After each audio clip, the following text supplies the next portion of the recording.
তুমি আমল করবে আবার ওদিক দিয়ে নিষিদ্ধ কাজ করবে। তুমি মসজিদে এসে সেজদা দিবে, ওদিকে মানুষের আইল ঠেলবে। মসজিদে এসে সেজদা দিবে, বাড়িতে গিয়ে ঝগড়া করবে। মসজিদে এসে তুমি বড় আবেদ সাজবে, সমাজে গিয়া মানুষের সাথে তুমি ঝগড়া করবে।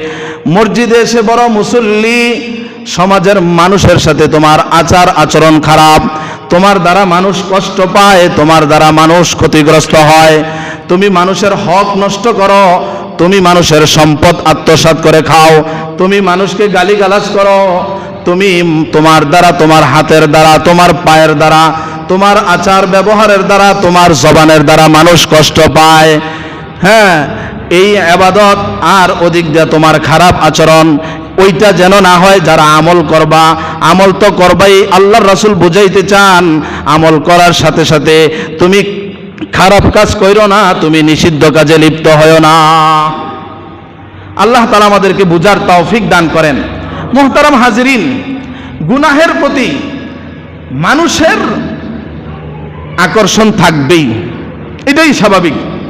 কারণ ইনসান, মানুষকে আল্লাহ তাআলা গুনাহ করার মাদ্দা এবং যোগ্যতা দিয়া দুনিয়াতে পাঠাইছেন। কথা বলেন ঠিক না বেঠিক? গুনাহ করার যোগ্যতা কে দিয়েছেন? বলেন না, কে দিয়েছেন? আল্লাহ দিয়েছেন। গুনাহ করার যোগ্যতা কেন দিলেন? এই দুনিয়াটা হলো দারুল ইমতিহান। এই দুনিয়াটা কি বলেন? দারুল ইমতিহান। এটা হলো পরীক্ষার কেন্দ্র। একজন পরীক্ষার্থী, তার স্বাধীনতা আছে, সে ভুল লেখক, তার শুদ্ধ লেখক, যেটাই লেখক। সেখানে মুমতাহিন যারা পরীক্ষক থাকে, তারা কি তাকে বাধা দেয়? ভুল লেখলে বলে তুমি ভুল লেখো কেন? যারা সেন্টার পরীক্ষা দিছেন তারা তো জানেন কতটা হলের ভিতরে কতটা গাঁট থাকে। কেউ ভুল লেখলে তাকে বলে না ভুল লেখক কেন, কেউ শুদ্ধ লেখলে তাকেও বলে না তুমি শুদ্ধ লেখো কেন, কিছু বলতে নাই। তার মতো করে সে পরীক্ষা দিবে, তার খাতায় প্রমাণ করবে, রেজাল্ট বের হলে সে ভালো দিছে না খারাপ দিয়েছে।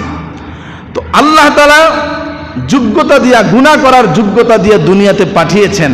আল্লাহ পরীক্ষা করতে চান গুনাহ করার যোগ্যতা থাকা সত্ত্বেও কারা আমি আল্লাহর হুকুম মেনে গুনাহ থেকে বিরত থাকে, জাহান্নামকে ভয় করে জান্নাত পাওয়ার আশায় ইবাদত বন্দেগী করে, এটা পরীক্ষা করতে চান। লিয়াবলুয়াকুম আইয়ুকুম আহসানু আমালা। আল্লাহ বলেন তোমার জীবন কেন দিলাম, তোমার মরণ কেন বানাইলাম, কেন সৃষ্টি করলাম? আল্লাযী খালাকাল মাউতা ওয়াল হায়াতা লিয়াবলুয়াকুম আইয়ুকুম আহসানু আমালা। ও বান্দা, তোমার মরণ আমি সৃষ্টি করেছি, তোমার জীবন আমি দিয়েছি। কেন দিয়েছি জানো? লিয়াবলুয়াকুম আইয়ুকুম আহসানু আমালা। কে বেশি বেশি করে আমল করো, কে সবচেয়ে বেশি আমল করো, গুনাহ থেকে বিরত থাকো। এই পরীক্ষাটা আল্লাহ তাআলা নিতে চান। তাইলে বুঝতে পারলাম গুনাহ করার যোগ্যতা দিয়েই আল্লাহ তাআলা পাঠাইছেন। ঠিক আছে, এটা আরো পরিষ্কারভাবে বুঝেন। সুনান ইবনে মাজাহ সিয়াসিত্তার একটি অন্যতম কিতাব, এই কিতাবের 4251 নম্বর হাদিস। রাসূল আকরাম সাল্লাল্লাহু আলাইহি ওয়াসাল্লাম বলেন, কুল্লু বনি আদামা খাত্তাউন। প্রত্যেক আদম সন্তান গুনাহগার, ভুলকারী, খাত্তাউন, গুনাহ করে। আচ্ছা, একজন আছে কিনা সে বলতে পারবে এরকম মারফুত আসেনি যে সে গুনাহ করে নাই? কথা বলতে পারবে? খুব ভালো মানুষ। রাসূল আকরাম সাল্লাল্লাহু আলাইহি ওয়াসাল্লাম উনি বলেন, মা আবাদনাকা হাক্কি ইবাদাতিক। ও আল্লাহ, যেই হক আদায় করে তোমার ইবাদত করার দরকার, সেই হক আমি আদায় করে ইবাদত করতে পারি না। খেয়াল করেন কথা। তাইলে আমরা সবাই গুনাহগার। নবীজিও তাই বলেন, কুল্লু বনি আদমা খাত্তাউন। প্রত্যেক বনি আদম গুনাহগার।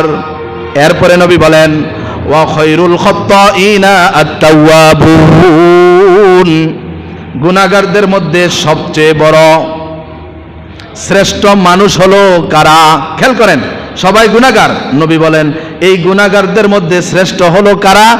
আত-তাওয়াবুন, যারা তওবাকারী, যারা তওবা করে। তাহলে তওবার রাস্তা আল্লাহ তাআলা দিবেন কিনা বলেন, দিবেন কিনা? যারা তওবা করবে আল্লাহ তাআলা তাদেরকে কি করে দিবেন? শর্ত হলো খাঁটি দিলে তওবা হইতে হবে।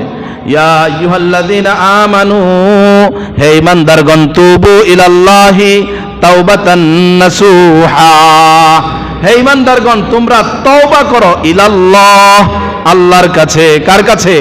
তাওবাতান নাসুহা, আন্তরিকভাবে খাঁটি দিলে তওবা। এক নাম্বার শর্ত হলো আমি গুনাহ করব না, এই প্রতিজ্ঞা করতে হবে। 2 নাম্বার শর্ত হলো গুনাহটা ছেড়ে দিতে হবে। 3 নাম্বার শর্ত হলো ভবিষ্যতে নিজের এই গুনাহের উপর নিজে লজ্জিত হতে হবে। 3টা শর্ত আছে তওবা করার জন্য। কয়টা শর্ত? যদি গুনাহটা আল্লাহর সাথে হয়, 1 নাম্বার শর্ত গুনাহ ছেড়ে দিতে হবে। 2 নাম্বার শর্ত কৃত গুনাহের উপর লজ্জিত হতে হবে, নাদামাত, অনুতপ্ত হতে হবে।